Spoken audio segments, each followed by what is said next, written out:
আসসালামু আলাইকুম এভরিওয়ান, সকলকে জানাই বৃষ্টি ব্লগে স্বাগত। তার আগে বলি গুড মর্নিং। তো এখানে আমি আজকে ছেলের জন্য ব্রেকফাস্টে কী বানাচ্ছি দেখো।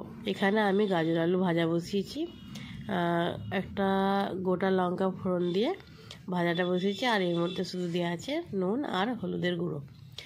তো এটাকে আমি এখন ঢেকে দিলাম। তো কিছুক্ষণ পরে এসে ঢাকনা খুলে এটা মোটামুটি হয়েই গেছে। তো এটাকে আরেকটু নাড়াচাড়া করে আমি তুলে নেবো। আর এখানে আমি দুপুরের মেনুর জন্যে ডাল সিদ্ধ বসিয়েছি। তো দেখো এটা এখন হয়ে গেছে। তো আমি ওদিকে মেখে রেখে দিয়েছিলাম আটা। তো এটাকে এখন নামিয়ে নিই।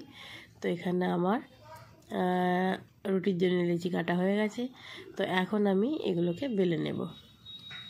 তো চলো রুটিটা আমি এখন বেলে নিই। তো এখানে আমার এখন রুটি বেলা হয়ে গেছে। এবার এটাকে তাওয়ার মধ্যে সেঁকে নেওয়ার পালা। তো চলো আমি রুটিটা সেঁকে নিয়েছি এখানে।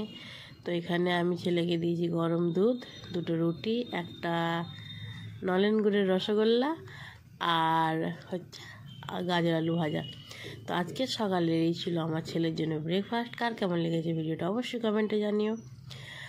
দেখা হবে নেক্সট কোনো ব্লগে ইনশাল্লাহ। আল্লাহ হাফেজ।